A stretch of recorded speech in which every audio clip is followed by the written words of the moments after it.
Salam sejahtera, terima kasih karena bersama dengan saya di Nazilin Unity Channel. Beberapa jam selepas Najib Tun Razak dibebaskan mendapat DNA dalam kes membabitkan kes pecah amanah jenayah IPIC, ini terjadi kepada Najib dan juga rakan beliau. Kata SIFO, sebuah badan NGO, mereka mahukan supaya pertuduhan CBT dikenakan semula ke atas Najib dan Irwan. Pusat Membenteras Rasuah dan Korenisme Pusat SIFO, yang mana Jabatan Peguam Negara menangani isu mendapatkan sulit dalam kes pecah amanah CBT bekas Perdana Menteri Najib Razak dan bekas Ketua Setiausaha Perbendaharaan Muhammad Irwan Serigar Abdullah serta mengenakan semula pertuduhan terhadap kedua-dua mereka. Ia susulan keputusan mahkamah semalam yang membenarkan Najib dan Irwan dilepas tanpa dibebaskan yang berpunca daripada kegagalan pihak pendakwaan menyerahkan beberapa dokumen sulit penting kepada kedua-dua tertuduh untuk menyediakan pembelaan mereka. Dalam satu kenyataan, Pusat SIFO turut menggesa Putrajaya meminda akta rahsia rasmi dan menghapuskan kuasa sewenang-wenangnya untuk mengklasifikasikan dokumen sebagai rahsia. Pemberian DNA kepada Najib Razak dan Irwan Serigar berhubung dakwaan penyalahgunaan RM6.6 bilion dana awam atas dasar pihak pendakwaan tidak dapat membekalkan dokumen kepada pembelaan adalah satu tamparan besar kepada kepercayaan orang ramai terhadap AGC. Peguam Negara Dusuki Mokhtar yang dilantik baru-baru ini mesti bertanggung jawab membina semula kepercayaan orang ramai dalam proses undang-undang dan memastikan kebimbangan kepentingan awam diambil serius. Oleh itu, Pusat SIFO menggesa agar AGC segera menangani isu berkaitan perolehan bukti dan jika diperoleh, mengembalikan semula pertuduhan. Kami menggesa kerajaan meminda OSA untuk menghapuskan kuasa sewenang-wenangnya untuk mengklasifikasikan dokumen sebagai rahsia bagi menangani kesan buruknya kepada pendakwaan rasuah sektor awam. Tambah kumpulan pencegah rasuah itu, Putrajaya perlu mempercepatkan pengasingan pejabat peguam negara dan pendakwa raya. Semalam, Mahkamah Tinggi Kuala Lumpur membenarkan permohonan DNA pasukan pembelaan terhadap 6 pertuduhan pecah amanah membabitkan 6.6 bilion.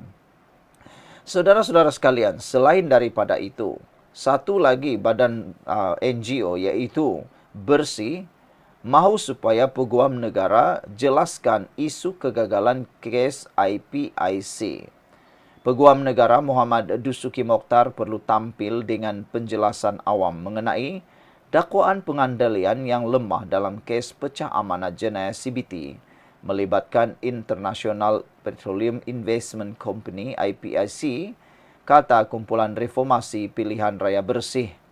Ini susulan keputusan mahkamah memberikan pelepasan tanpa pembebasan DNA kepada bekas Perdana Menteri Najib Razak dan bekas Ketua Setiausaha Perbendaharaan Muhammad Irwan Serigar bagi 6 tuduhan CBT mereka hari ini apabila pihak pendakwaan gagal menyerahkan beberapa dokumen sulit penting untuk kes tersebut. Bersih berkata kes ini melibatkan kepentingan awam dan Peguam Negara perlu menjelaskan mengapa dokumen tersebut gagal diserahkan kepada pihak pembelaan seperti yang dikehendaki undang-undang.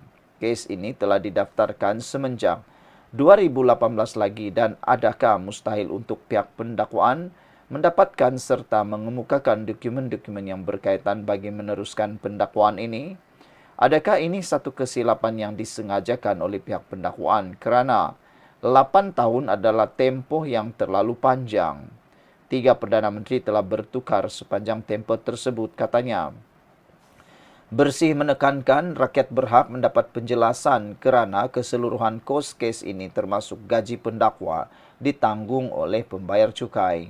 DNA yang diberikan kepada Najib dan Irwan hari ini menambah satu lagi titik hitam kepada sistem kehakiman Malaysia Katanya selepas timbalan Perdana Menteri Ahmad Zain Hamidi juga diberikan DNAA pada September tahun lalu.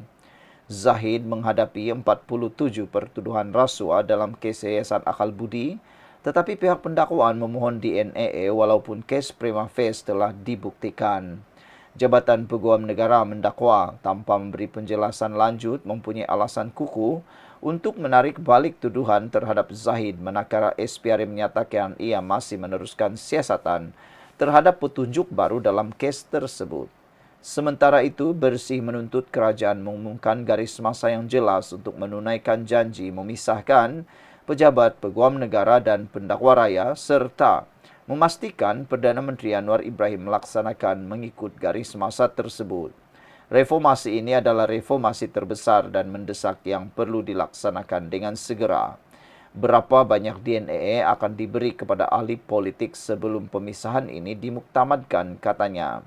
Bersih memberi amaran agar tidak menjadikan alasan DNA sebagai keputusan mahkamah.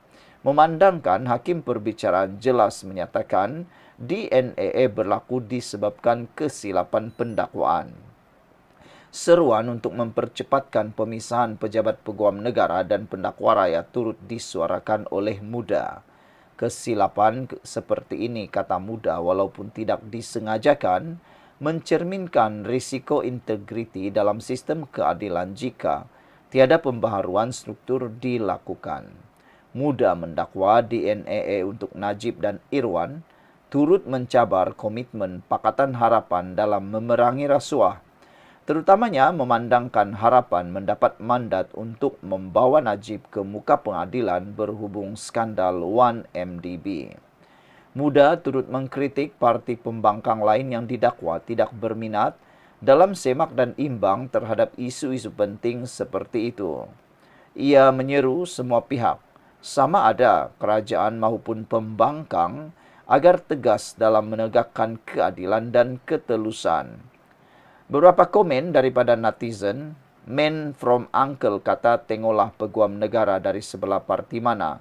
Pendakwa hanya perlu melakukan kecacatan teknikal untuk melemahkan kes mereka, maka hakim tiada pilihan selain meluluskan permohonan pihak pembela," kata beliau lagi.